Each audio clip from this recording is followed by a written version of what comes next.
I've lost my train of thought. Y'all went down the rabbit hole and ran the dog off. He just went to see if he's seeing if his little chipmunk out there, that his arch nemesis. That's what he's seeing.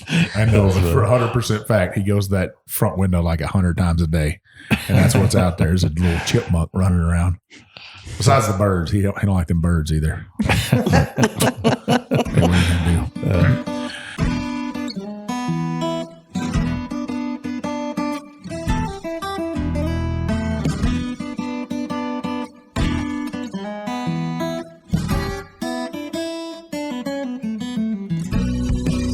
Welcome to another trip down the Bourbon Road with your hosts, Jim and Mike.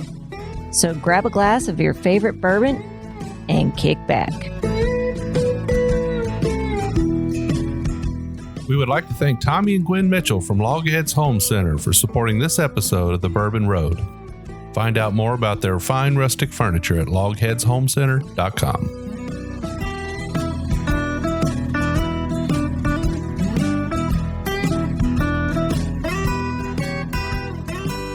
Hey, this is Big Chief from the Bourbon Road, and we're out here at Jeff the Ben Farm, and I actually got some visitors here today.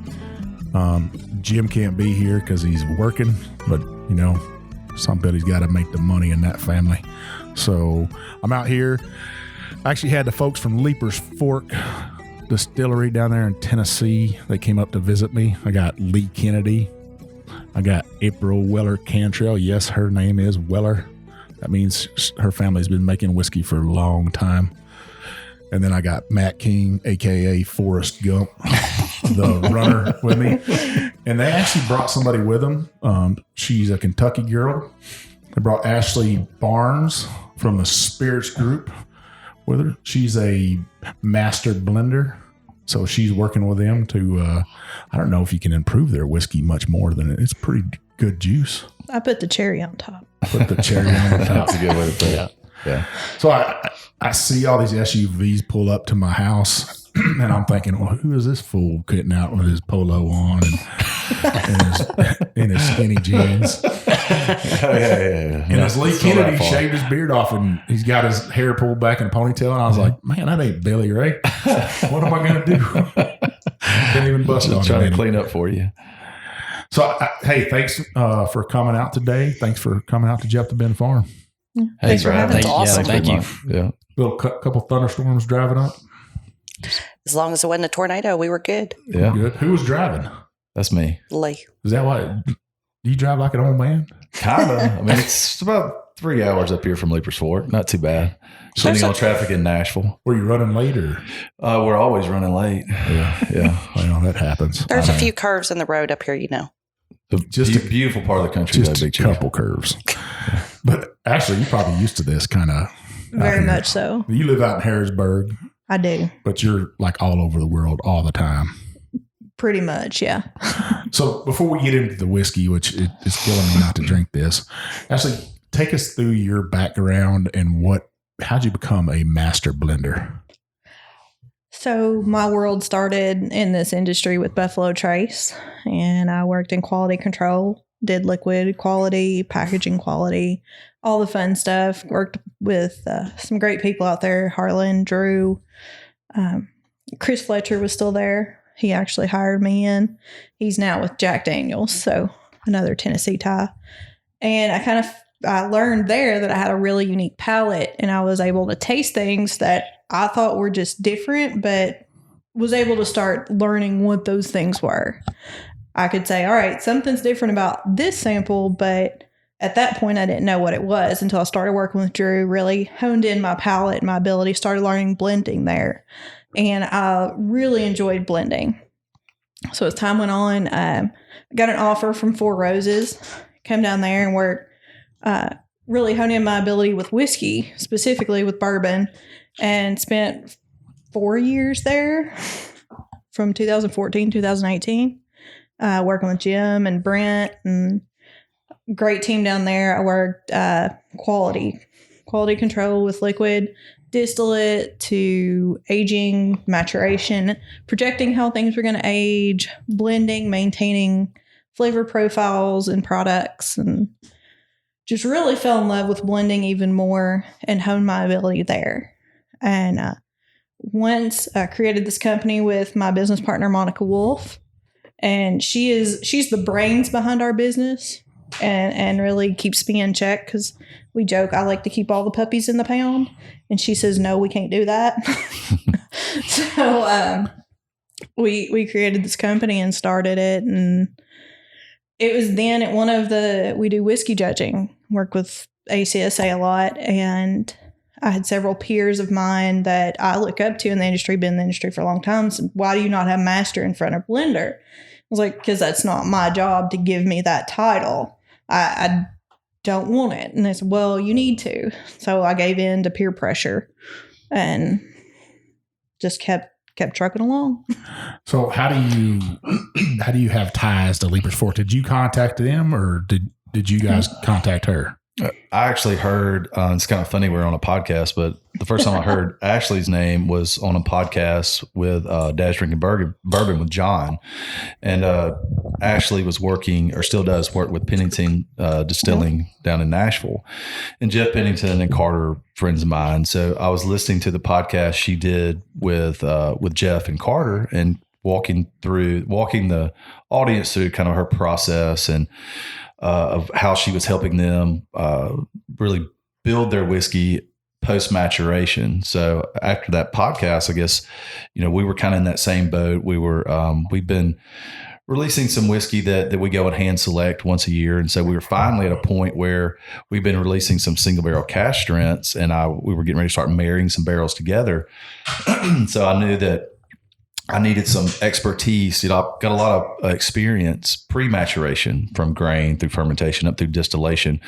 Post-maturation is a different animal, especially for new distilleries. I don't have somebody on staff who's has the resume that Ashley has, and I know I'll trust my own palate, and I know good whiskey, but I also realize that somebody like her who has the experience with Four Roses and with Buffalo Trace, what they bring to the table, and being able to take your building block, so to speak, for barrels, and she's going to walk us through her process, but she takes what you've made, and she puts those together to create a pretty unique product. So that's how I came to find out about Ashley. And we'll tell you one thing I did to kind of, not validate her existence in my organization, but I went through some experiments and where with my CFO and it was and my folks that worked there, it was pretty entertaining. And I did not know this was going on and was not prepared, and actually just sent something like, hey, what do you think of this? And then he says, I tested it with my people. I was like, you did what? Yeah. Well, so, being a new distillery, we've been distilling going on 5 years. So our Tennessee whiskey that's over 4 years old finally comes out this fall. And actually our reason for being in Kentucky right now is, one, to do the podcast with you, the other to meet up with Ashley to put barrel samples in her hand so we can start that process of building that Tennessee whiskey that'll come out this fall. So when we were doing this with the rye as a baseline, we were only talking about 16 barrels of rye whiskey. They were all the same grain bill, pretty much the same age, 3 years, 10 months old, still a young whiskey. So as a baseline, I just took a sample or incremental samples, say 20 mils of each of those samples, married them together, let them sit, had them different proof points. And that was our baseline, because, a lot of distillers think, hey man, you've got this whiskey you've made, just throw them together, put it in a bottle and go to market. Well, that's very simplistic. And that's, my CFO, he keeps us out of the ditch financially, and I love him for that. But, he's like, man, I just don't know if that's something we need to spend the money on. Like, I just don't know. Won't we just marry these barrels together, put them in a bottle? And I said, well, let's go through an exercise and see what Ashley brings to the table. So I took my little baseline, then she came up with a blend. And obviously we ran that through about 12 to 15 people, and everybody to a man except Forrest picked Ashley's product. The only one. Maybe it's his wine background. It's probably it. So short story, you got to thank Big John Edwards, right? Yes. Yeah. Big Yeah. John. If you're listening out there and you're new to the podcast world, Big John Edwards is from Dad's Drinking Bourbon. Great guy. I can't say enough good things about him. John's Anytime great. I've got a question about the whiskey world or I need a contact, he said, "Hey, you need to reach out to this person or talk to this person." So, John, hey man, thanks. Yep. So you bring her in. Forrest obviously was against it, so he's vote. So that's Never why was he's against it. Hold on. Working with Ashley was awesome. It was such a great experience. And I was never against it. What she created was amazing. So I gotta say that brilliant, because I think if I cook something, I'm gonna say it's the best in the world, right? But a good chef is always gonna have somebody else taste his cooking and say, Sure. to be honest, please be honest with me, Mm-hmm. and my honesty is always my wife, and she'll let me know, Sure. Hey, that tastes like crap, or this is wonderful, and I'm only going to tell you one time that's wonderful. You'll know from now on, but you could fool yourself though, Absolutely. right? Yep. If I look at something I do and I'm like, man, that's awesome. I mean, I got a big head, so I always think, hey, everything I do is the best, but if I'm honest with myself, it's probably not. It's not the best in the world. So to have an expert come in, which she's obviously expert, she has that background working at, probably two of the most well-known distilleries in the world. You got Four Roses, old school distillery, and then you got Buffalo Trace that just has all kinds of heritage and stuff. She's kicked ass at those jobs. Why not bring her in and produce or help you out? Because if you put your whiskey out there, me and Ashley's, we've had a couple conversations about that. If you put your whiskey out there and a couple people drink it, a couple people review it, and they say, this is just not good stuff. How much money does that cost you? Absolutely. To dump all that? Not only dumping the whiskey, but you're dumping those bottles. You're dumping everything you've put into the marketing and everything. And before it even gets in the bottle, have somebody like her come in and do it. Well, we've talked a little bit, and I still haven't drank any of this whiskey. So tell me what we got today, April. This is our straight raw whiskey. I'm really excited about this. As I think I told y'all before, I was not a huge rye fan whenever Lee brought me on, but he taught me a lot about rye. And the blend here that Ashley put together and come up with that base and that flavor profile and put them together really, to me, makes a really beautiful, full-bodied rye whiskey. I love the nose on this. I get some tobacco on the nose, and I also get some like red fruit on the nose. But the flavor on it when it's on your palate, to me, is sweet and peppery. It's not overbearing on either side. It doesn't punch you in the face. It does not punch you in the face. Yes. Now, I'm not a big rye drinker at all. And one of the things that puts me off about rye is the nose on it. I have never liked it, maybe because it's a rye. I don't know, but this is more of a Kentucky rye, right? Yeah, it's we call it a Southern style of rye. It's my palate personally gravitates towards a corn-based distillate, Tennessee whiskeys, bourbons. So naturally, and the whole reason why we made rye, and nothing to denigrate rye by any means. I mean, it's the grand old grain. I mean, the first whiskey that was produced in this country was rye whiskey. So, but also, and I think Ashley could speak to some of this, rye, I think consumers probably, there's a little bit less market pressure on a rye. We made 50 barrels of rye our first year with the sole intent of knowing we would release that before our bourbon and our Tennessee whiskey came to market. So because of that, like in bourbon, corn-based, palate, being myself, wanted to do that, a lot of corn content. So the grain bill on it's actually 55% rye, 30% corn, and 15% malted barley. So it does have a heavy corn content, which gives it a little bit of, I think it kind of takes the edges off some of the rye. So one thing back to what Ashley did for us is, as a distiller, and I'm making these decisions on what the grain bill is going to be, what our exit proof is off the still, what our entry proof is into a barrel. At the end of the day, before that whiskey goes to market, every distiller ought to want whatever goes in that bottle to be the best representation of what they're doing. And so I felt like Ashley gave us that ability to do that. And then also a lot of it is inventory management. So like we're looking at, so this year for our Tennessee whiskey, we'll be releasing about 60 barrels.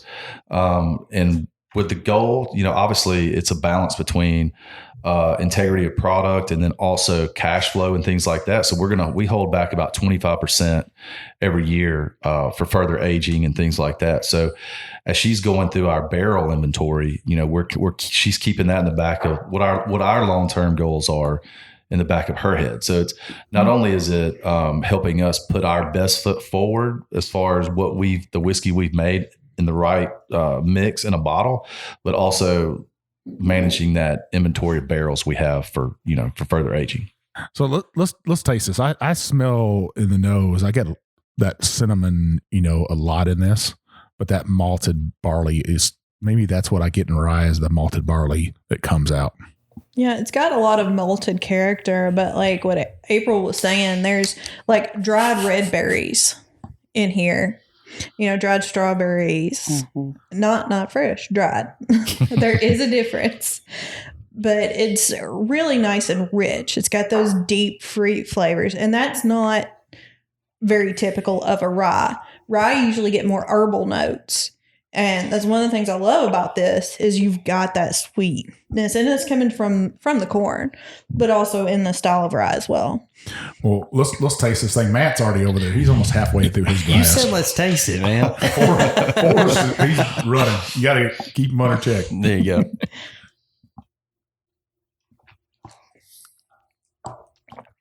Yummy. That's pretty tasty. Thank you. I get that cinnamon coming through like that old cinnamon toothpick. Kind of like you could get back in the day. red hot a little bit. Yeah, a little red hot. And we use a toasted style of barley malt. So there's a little bit of, we treat our malt as a flavoring grain versus an enzyme grain. Most people are using a less quantity of malt. We use 15%, which is higher. We pay more for our malt because it's toasted before we get it. So I love the history and the heritage behind malt.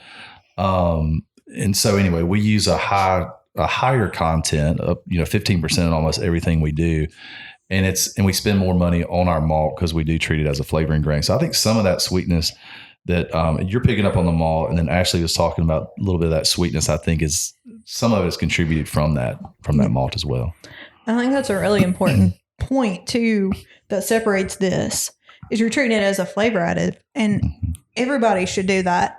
If you're putting anything in your whiskey on the front end, it's going to contribute flavors. So put your best foot forward. Going into the barrel, it's great. It's even better coming out.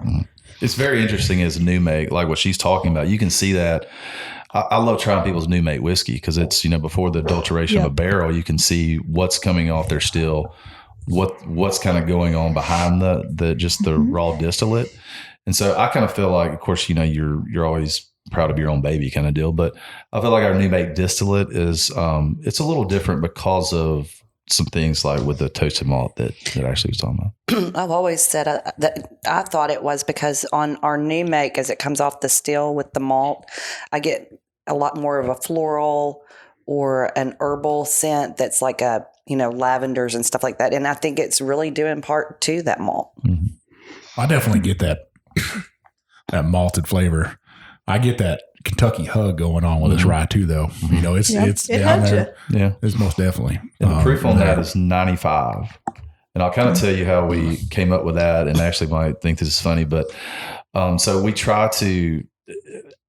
I feel like the whiskey will tell you what proof point it needs to be. So once we figured out exactly what our blend was going to be through that process with Ashley, our barrel entry proof is about 110.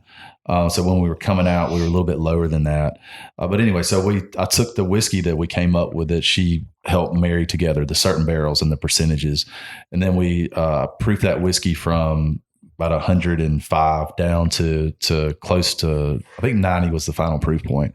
But I ran that through a panel of our folks and just weirdly, 95 proof was including myself, was the proof point that everybody selected. I didn't fail that one. I failed the first one. Right. And so I did the same thing for Ashley. I mailed her samples, at the different proof points, and she went through the exercise herself. And she's like, "Hey, I thought mine would be higher, but I actually like the 95 proof the best." Yep. So her selecting that proof point that everybody else had that before I sent her the samples was kind of lock that proof point in for us. Another test. Yeah. He just likes to test me. I love blind taste tests. I love them. No trust. Yeah. None. Well, there's that trust, but is it you ever trust heard but verify? Trust but verify. You know who first said that? No telling. So Ronald Reagan's the one that said, that everybody was, so why do you need to go over and ensure that the Russians got rid of their nuclears? And he's like, I'm going to trust them, but I'm also going to verify. When you're dealing with nukes, it's always good policy. Well, I guess with whiskey too, and your point. That's true. Yeah. I appreciate it because, I know I'm good at what I do, but I love when it's blindly like verified. And he's like, "Hey, by the way, I did this," and I wasn't prepared for it. The sample that he did that with, kind of a fun story. I was blending. I was going through the samples and blending and just kind of said, wonder what this will taste like.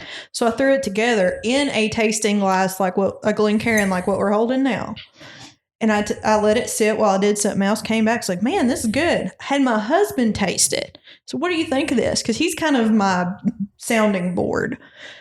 And he was like, "Man, this is awesome." I was like, "I think I need to mail this to Lee and let him check it out. See if he's following where we are." Well, by the time I walked from one room to the next, and I'm not talking like under the other end of the house, I'm just right around the corner to grab a vial that I could put it in and send it to him. I come back and it's almost gone. I said, "What are you doing?" And he said, "You handed me a tasting glass and it was good." I said, "Well, I was going to send that to Lee.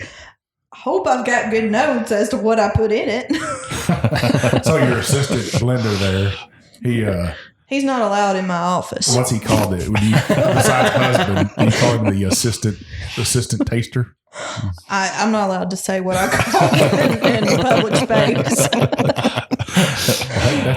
So how long did it take you to come up with this blend right here? Probably a week, 2 weeks. Mm-hmm. Yeah, Once I got the samples, it was pretty quick. So part of my process, and this is something that over the years in working with multiples, I found apparently I'm the only one that does it. I look at every barrel.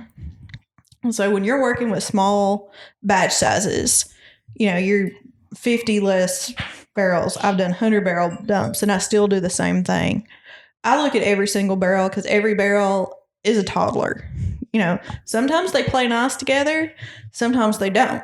Sometimes they're amazing solo and they are the worst kid in the batch when you blend them. Or maybe they're the quiet kid in the corner, but you put it in a blend and man, they're a rock star. So for me, it's really important to look at every single barrel so that we can really capitalize and showcase what the distiller's done. Because after the maturation, we want to put that cherry on top. We want to make it the best it can be for what it is. And, with Lee, he had an amazing product to start. So it was kind of like stepping back in, at Four Roses. I had a lot of really good barrels, a lot of really good batches. So that made my job even easier.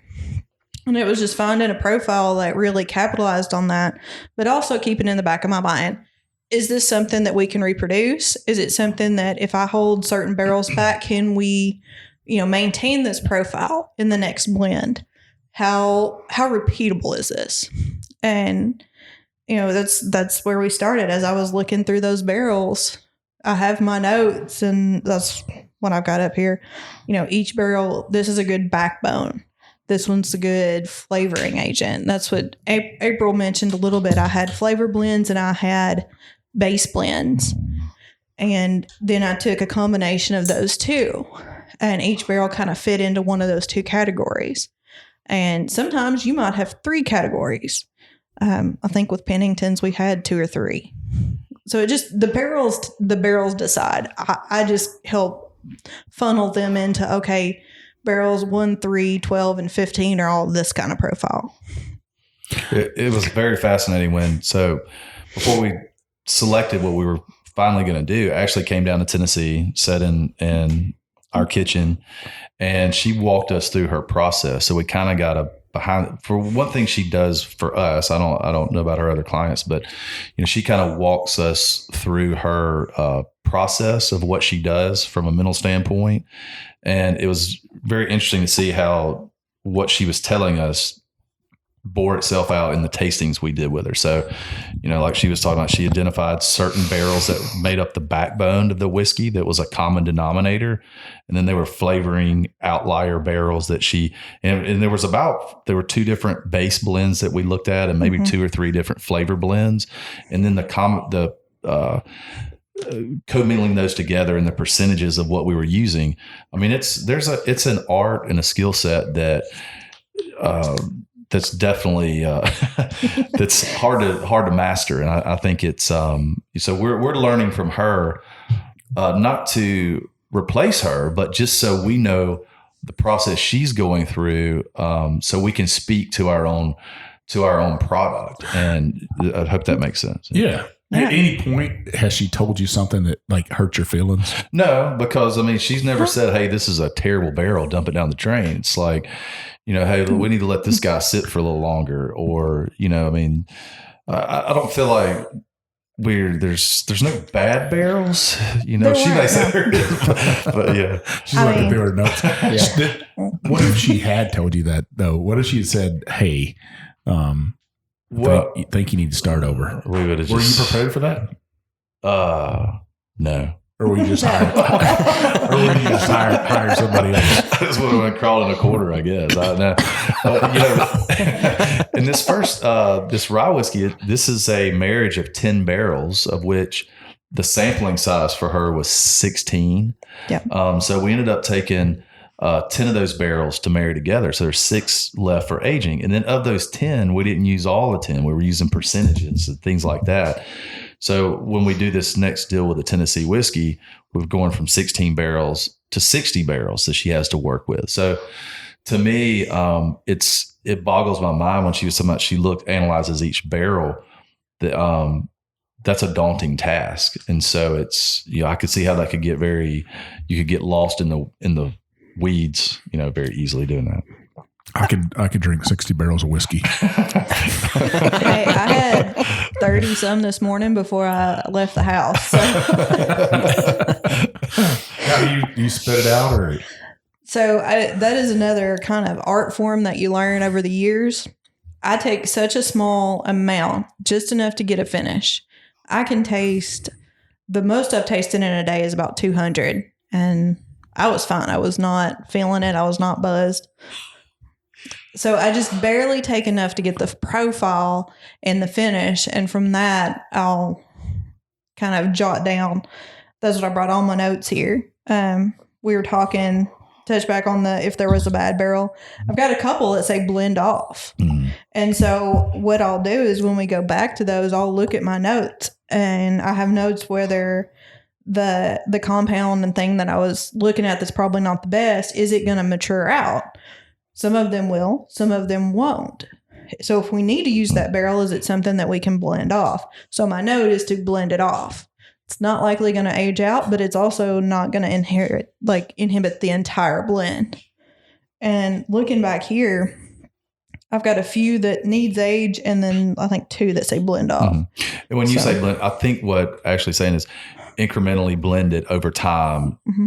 If we're doing a big batch, it might be something that contributes to like that base, like a real sweetness, but won't really contribute a whole lot of flavor. So that would be blending it off. Mm-hmm. If you're doing a 300 barrel dump and you've got one that's maybe a little high on diacetyl, a little buttery and not quite bourbony, but is more of I just drank the movie theater butter from the movie place down the road. Then, in a 300 barrel dump, that one barrel isn't going to do nothing. Sure. If you're doing a 10 barrel dump, that one barrel is going to make a big old mess out of it. And that's a lot of hard work that you don't want to mess up with one barrel. Resin comes in a lot of times picked up from the barrel. I just did a finish, and we blended the whiskey before it went into the finish. but one of those wine casks was really resiny. And that barrel was so muted, and it muted the entire blend. So of the like 10 barrels, I was like, we got to pull this one out, guys. I'm sure some whiskey companies, distilleries don't want to hear that at all because that's money in their pocket. But, you know, as long as you're telling them the truth about it, then that's kudos to you, you know, to being honest, and your company's only going to be better for that and making these distilleries better. The better they do, the better you're going to do, because they're going to spread the word whenever somebody calls Lee and says, hey man, I need a master blender. Yeah. Well, hold on. I got this Kentucky girl. She's spot on. So we'll get into that in the second half. We'll talk about what else Leipers Fork's got going on. I'll bring up some press you got going on down there. Talk about what's going on in the world of whiskey. I gotta say, Ashley, for me not being a rye guy, still a whiskey guy, no matter what. But this is pretty dang good. I enjoy it. 3 years, 10 months. Yeah. I think that's a spot on age at 4-year mark for rye anyways. I think they're good at that. Yeah. I like this. I could drink it all day long. I could drink whiskey all day long. Let me just be real, I guess. So I'm like Forrest over there. There we go. So in the second half, we'll get into that. Stay with us, listeners, and we'll be right back.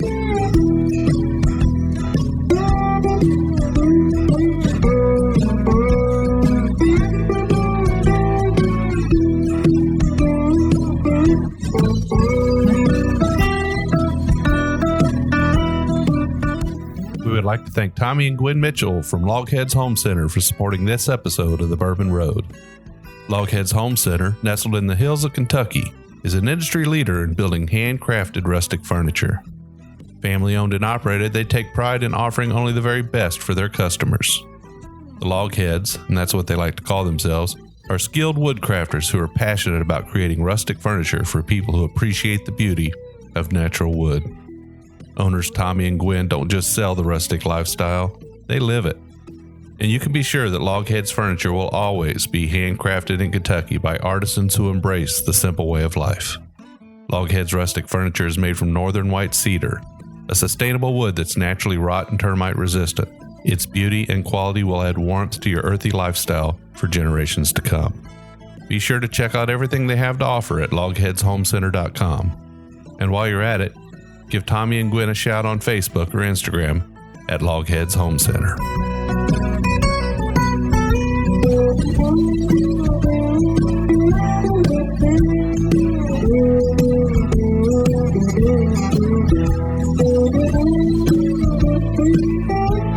All right, listeners, we're back.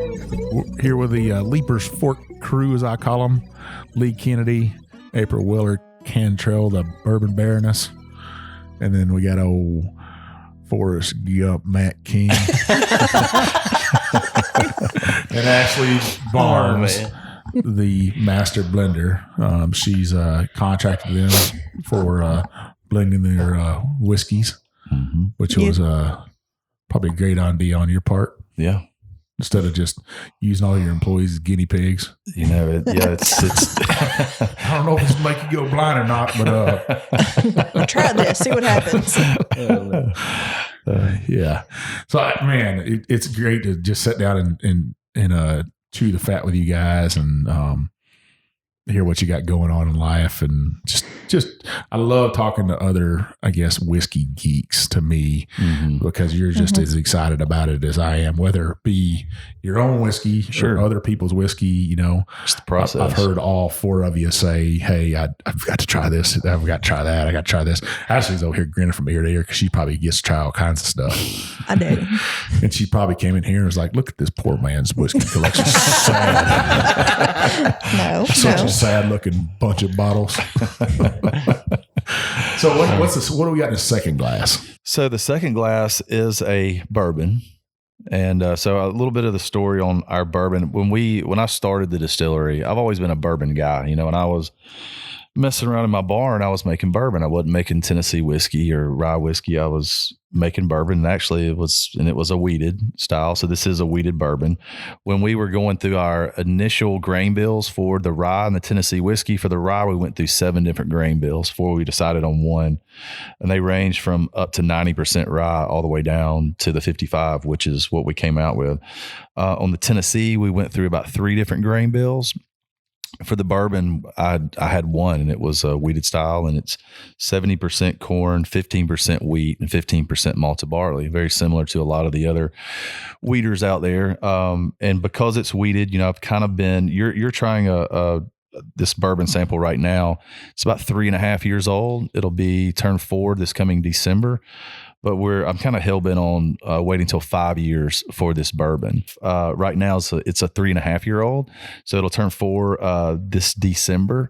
So I purposely wanted to go 5 years on my bourbon. One, because it was a wheated, and I felt like it, from everything that I've talked to other folks in the industry, because of the mellowness of that wheat, pulling some extra barrel notes out. It's probably a good thing. It's further maturation. So the first time we tried this was at about a year old, and it was, to be honest with you, is very underwhelming. And you can really see why wheateds are known for that a little longer maturation.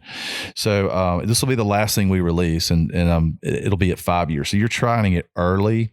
One reason we're up here right now is to drop off our samples, like we said earlier, to Ashley of the Tennessee whiskey. So the first year we only made probably about 30 barrels of bourbon, but right now our production is split between Tennessee whiskey and bourbon pretty much evenly. We make we didn't make rye this year because of COVID and some other deals. So in rye, we'll probably make rye whiskey every other year. So right now we're strictly bourbon and Tennessee whiskey. So you're trying to sample that Matt and I pulled a sample out probably about 2 weeks ago for the first time in 2 years.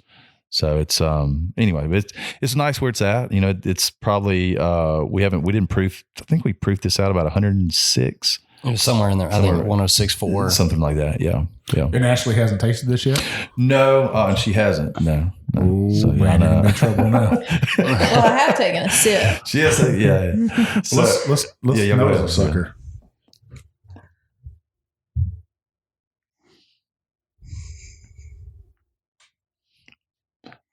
Get a little alcohol. Yes, you do. Yeah. And that's to me, that even though it's almost 4, still 3.5, that wheated, that's why I say it needs a little bit longer in that barrel. Definitely. When your biggest barrel note is you're getting a lot of alcohol, and Ashley can walk you through that, obviously. But you can see where for where it's at, I'm happy. But it needs some more time in there. I 100% agree with that. It's very nice. Mm-hmm. And I know a lot of people be like, I'll put it in a bottle. But I love that you're able to step back and go, it definitely needs some more time. And what it's going to do, it's just really going to balance it out. Mm-hmm. I know you're getting ready to take a sip. I'm going to take a sip. I'm going to let you take your sip and then I'll finish that conversation.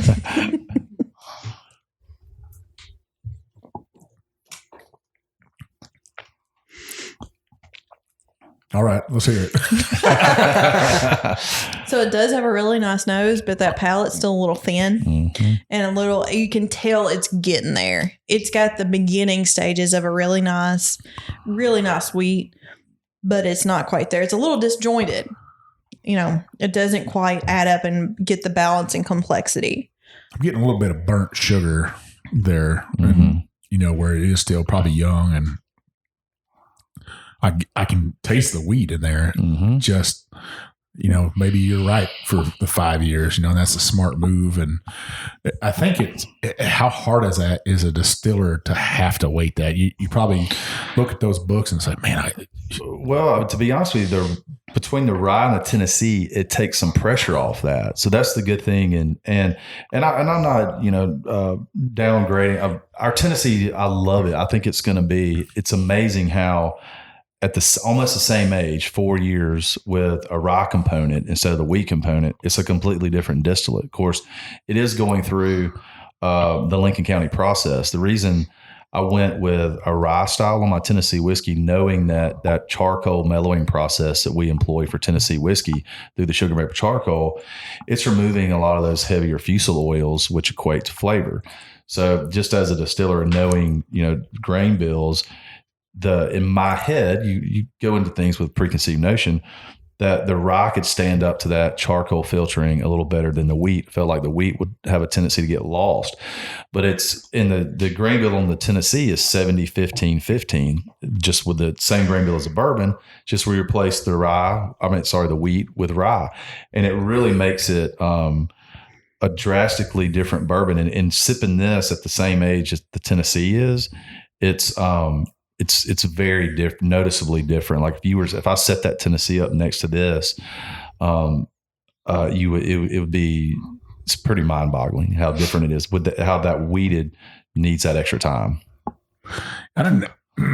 I've tasted some younger wheated bourbons, but they could be about the same age out of like Texas or something, but the warehouses there act differently, the maturation and stuff than I would imagine Tennessee. Could be barrel size too, if it's the distillery you're thinking about. No, they're, me and her were talking about that, and the distilleries that we actually went to were all using 53 gallon barrels, and they stuck to that mantra, and I gotta say kudos to them.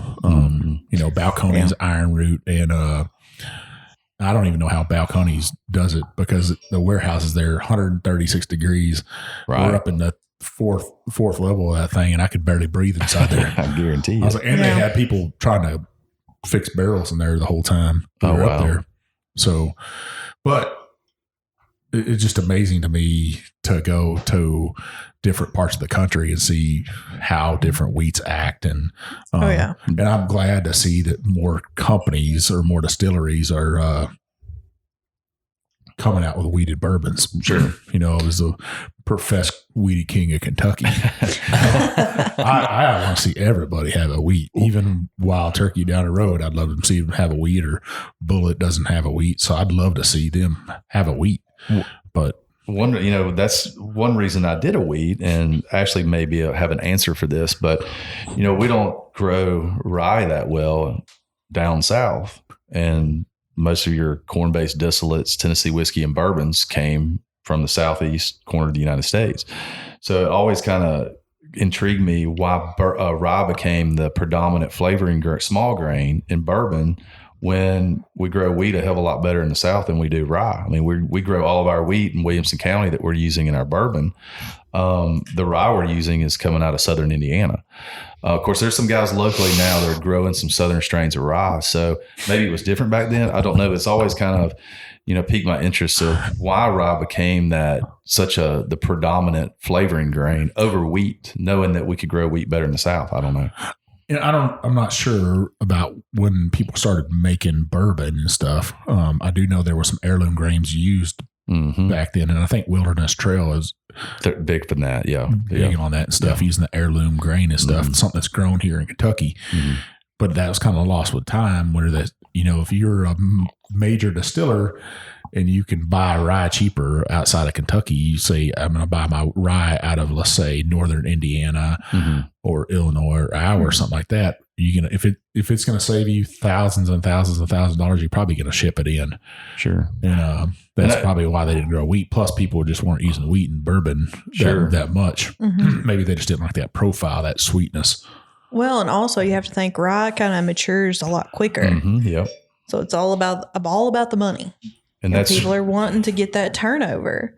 So I think that would have to play a role in it too. And what I actually just said, we were going through that process that as we were coming up with what distillate we were going to distill and our timelines of releasing and things like that. The one reason we did that rye early is because of the little bit faster maturation time with oxidation and things like that tend to be a faster process with the rye-based distillate.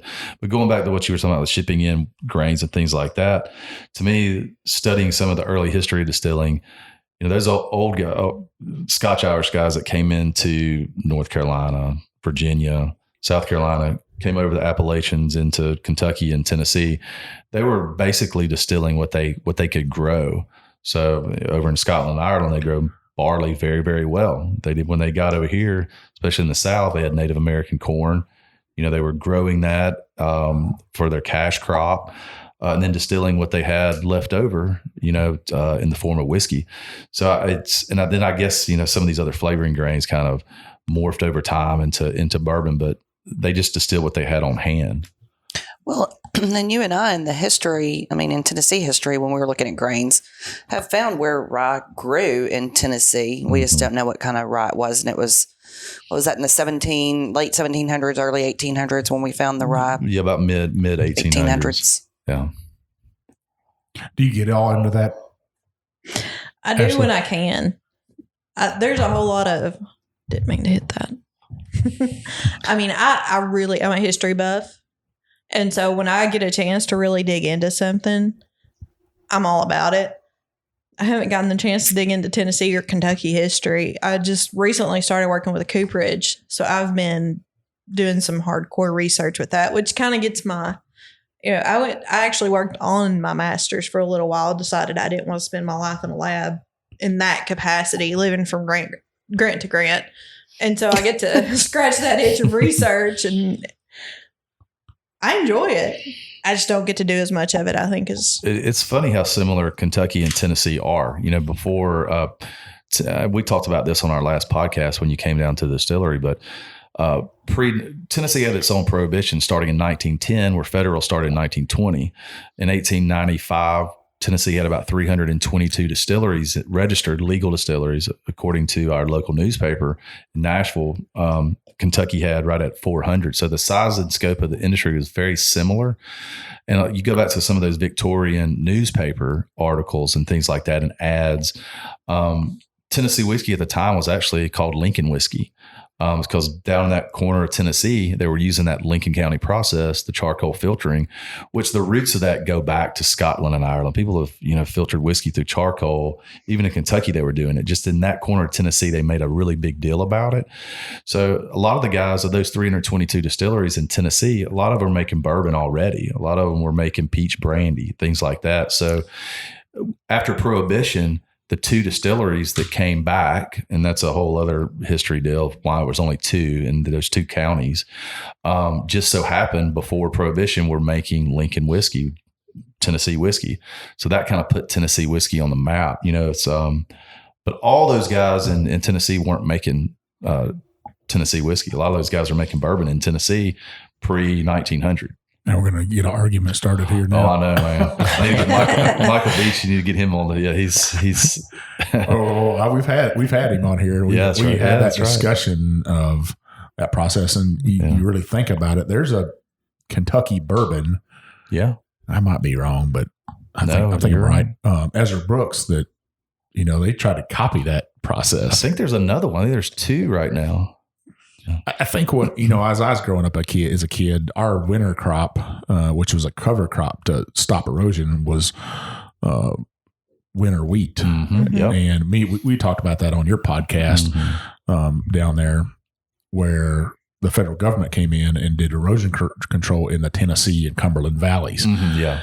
And they said you have to plant a winter crop because a lot of farmers wouldn't plant a winter crop. Sure. Mm-hmm. And then all winter long, we'd have the winter rains and stuff, and they'd have erosion problems. Their fields are pretty much just dirt, useless dirt. Topsoil had been washed away.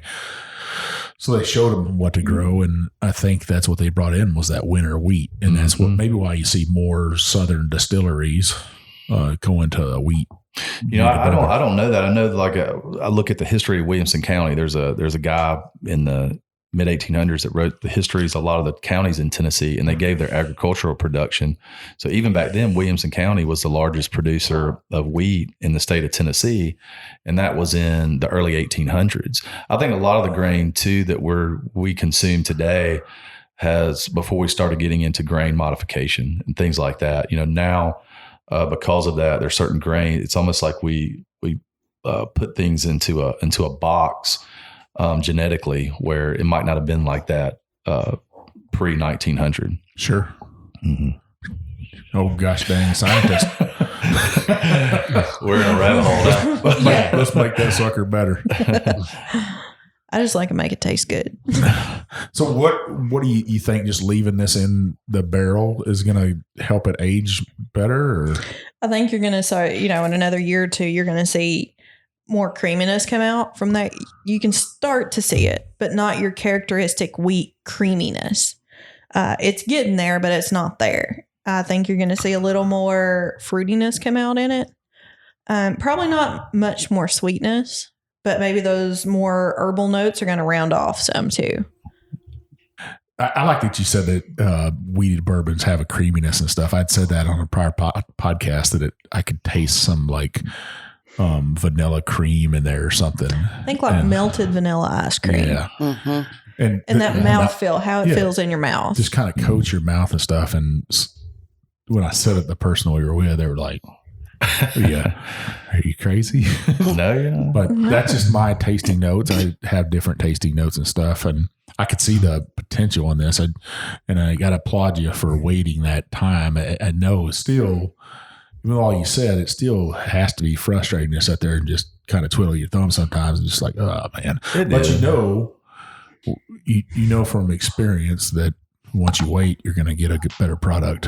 Well, yeah. And so as a small batch new distillery, you spend, the project for the distillery, we put our first barrel back in April of 2016, May of 2016, but the project started in 2011. So it's like you spend all this effort, and it's no small task, as you know, going around, and Ashley knows, to start a ground up distillery, especially in Tennessee. Our law changed in 2009 for the first time since 1909 to allow distilleries back into the state other than 2 counties. So there was a lot of misconception from a governmental standpoint at the local level, and the state was kind of relearning the process, even though Tennessee has a rich heritage with distilling. So it wasn't an easy process. So when you go through all of that, and being a passionate distiller, you don't want to compromise the quality of your product. You've spent all this time, money, blood, sweat, and tears in just putting something in a barrel. So, and then obviously, with whiskey, everything's about time. It's just a time consuming process, every step, whether it's, the whole process. So I don't want to compromise what we're doing for the sake of return. That's why we do other things like the rye to kind of offset that. We're waiting at least, our Tennessee whiskey we're waiting at least 4 years. So that whiskey's turning forward this year. That's why Ashley's getting a lot of it right now. We're having 60 barrels turn forward this year. So we'll have that out by the end of November. So we're really just trying to do our product justice and not compromise it. And the Bourbon Road's going to get a bottle of that Absolutely. To do a review on, right? No doubt. Well, you could just save some cash and send it to her, and I'll just drive over to Ashley's and pick it up. We're right down the road from her. Yeah, come on. I'll put you up a blind tasting, a few different things. Yeah, she probably has some really good stuff in that kitchen. My poor office, it looks like a bomb went off in there. So who was, before you brought her on, you just did a kind of let's get all the employees together and blend some stuff and let everybody try it? I mean, we were doing, so in our Hunter Select barrel, it's a marriage of 30 barrels. We'd usually, we would go through those 30 barrels, and then we would select what we saw as single barrels, things that, and we would do that through a panel of which barrels that we felt like we would pull out. So then we would start marrying the rest of those barrels together and see how it went. And most of those were, it was all 9 and 10-year-old whiskey.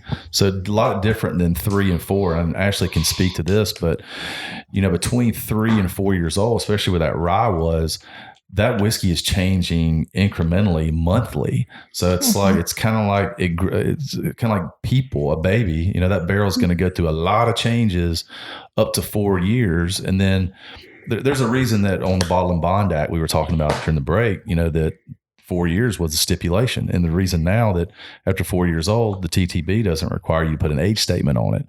So after, there's a lot of changes up to 4, and I'm talking, generally speaking, I'm not getting, but after 4, there's slower incremental changes. So there's, by the time that whiskey's 9 years old, 10 years old, it's a little more stable. And it was a simpler process for us than really doing that with a 3-year-old whiskey and a 4-year-old whiskey, which Ashley's doing. Mhm. It's a moving target almost. It really is. It keeps changing. We talked earlier a little bit about my history with Four Roses. Throughout production, they're producing codes. Everybody knows you got the different codes, the different yeast codes. And, that makes 10 distinct bourbons. I mean, that's 10 different products. Complicated. Yeah. So we didn't really start looking at those and giving them product designations until 4 years old.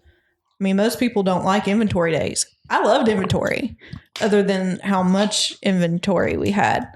But, we would go through, and that's when you start saying, all right, this is going to be a single barrel. This is going to go towards small batch or whatever, because that's also where you can really get a feel for how that bourbon or that whiskey is aging. And it's just like, a toddler versus a teenager versus a 20-something. They start to age less quickly. From week to week, I'm like, where did my baby go? Where did my little, that little thing, that little blob I brought home from the hospital? Like, I've got this like tiny man human. Where did it happen? And, Are you talking about Matt here? Well, if the shoe fits. But the thing is, it starts to age less quick. You kind of hit that curve. We've talked the bell curve. Everybody talks about the bell curve. Some of those barrels, they don't curve down. They just keep getting better and better. And that's where you get the really old good stuff. But there aren't that many of the barrels that keep getting better and better. And there's a lot that can go into that, on the front end, like, hey, my intention is to age this 10 plus years. Well, there's some things you need to do on the front end to make sure you've got the best shot for that aging that well. And the same thing on the front end. But to speak to what Lee was saying, absolutely. Up to 4 years, you're getting a lot of change and a lot of things going on, and it is a moving target. So part of what I do with them and with other clients is, when I'm looking at their distillate or I'm looking at their 6-month-old or 1-year-old, okay, your target is to release this at 2 years old. Here's what we need to do. But one of the things I do with some clients is they've got a aging warehouse type scenario. We'll actually profile out that warehouse, kind of like with Buffalo Trace. You've got certain products come from certain areas, because you can start to see, after 4 years, how those are aging. You can kind of start to see, all right, my ryes are aging much better in this area at 2 years old. But at 4 years old, you can really start to solidify that. That'll be a fun thing to be able to do. So she's predictability, patternability, based on position in a warehouse. Yeah. So, let's put all our rye in this area. We're going to maximize our flavor profile as it matures. We're going to put all of our wheat. We know it's going to take longer, but it does really well with slower aging. Maybe we need to put it on the lower levels. So your target. So what do you got April and Matt doing now? What are you two doing? Oh man, I don't think there's a lot that we don't do. April and I kind of lately been working together to just tackle everything moving forward, especially with this Tennessee whiskey release. The rye release was huge. April, if you want to add on to that. I would say something to add to what Matt was saying. When you were down, I guess a year ago, Matt was more in marketing, retail role, dabbling, helping us with nosing, things like that. And he's pretty much all on production now. So is he distilling some stuff too? He and Kendra, this morning he got the still going, the run going this morning. So we run a 4-person production, really a 3-person production crew, because I don't really consider, I'm out there with them, but there's a lot of stuff that I have to do that doesn't allow, I'd rather just be on the distillery floor all day. Are you called an assistant distiller now? Is that your title? I think my title is just kind of whatever falls to the cracks that April and Lee need. Oh no, I see us as tag teaming. In fact, my husband wouldn't even agree with that. I woke up the other morning tagging him, going tag. So I was tagging Matt in.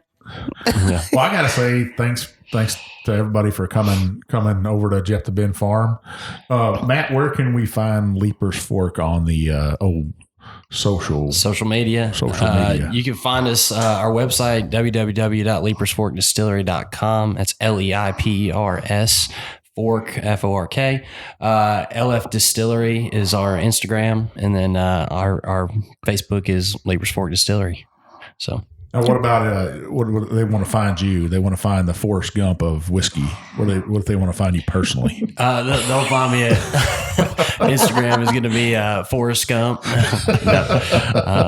No, you won't find me as Forrest Gump on there. But You won't even find him on his real Facebook page as him. No, you won't. His has short hair. Good luck. I've seen it. He's all clean cut and stuff. Ashley, where can we find you at on social media? So Facebook is Spirits Group.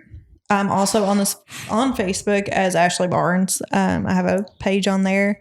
We're on Instagram, Ashley Barnes TSG, and the Spirits Group. And our website is www.thespiritsgroup.com. Well, I'd say if you're a craft distillery out there and you're looking for some help, this is the lady to come see. Mm-hmm. Reach out to her at the Spirits Group. Get her to help you out. Don't rush it, And if you're out there and you haven't tried a craft distillery, you're sticking with the big boys, I tell you, you're missing out. Absolutely. Go out there, check out a craft distillery, make sure you buy their stuff, support local business and stuff. Most of them are, I call them the American dream. If you're going through Tennessee, you're going to be in Nashville, take that short drive down to Leipers Fork. I will guarantee you this. It's absolutely gorgeous. One of the nicest distilleries I've ever been into, and I've been into a couple. So go down there and see them. Tell them all Big Chief sent you, the Bourbon Road sent you, and they'll hook you up with some whiskey. Thanks, Big Chief. You can find us on the Bourbon Road at thebourbonroad.com. On Instagram, Twitter, Facebook, and YouTube. We do 2 episodes a week. Sometimes we'll throw a third one in there. On Mondays, we do a craft distillery review. Me and Jim will sit down and we'll give our honest opinion of a craft distillery. Sometimes we'll throw in a big boy in there. Sometimes not, but mainly craft distilleries. On Wednesdays, we'll do our main episode, about an hour long. It'll get you to work and back. We sit down with these fine guests like we're doing today. Talk whiskey. If you listen to this right now, just scroll up until you see that button where it says subscribe, and please subscribe if you like what you're listening to. And if you really like it, you scroll back down and you're going to see where you can give us a review. You just go ahead and pop on that 5-star right there. Leave us a 5-star review. It helps us get into doors. It helps us get into distilleries. It helps us get great guests like Ashley Barnes here and Lee Kennedy bringing us great whiskey. And I got to say, hey, thanks. You can find me at One Big Chief on Instagram, and you can find Jim at JShannon63, and we'll see you on down the Bourbon Road.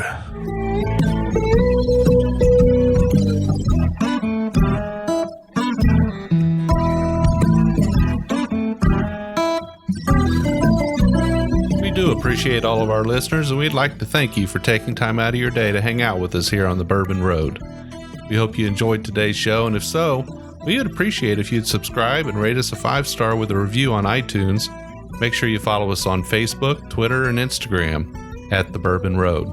That way you'll be kept in the loop on all the Bourbon Road happenings. You can also visit our website at thebourbonroad.com to read our blog, listen to the show, or reach out to us directly. We always welcome comments or suggestions, and if you have an idea for a particular guest or topic, be sure to let us know. And again, thanks for hanging out with us.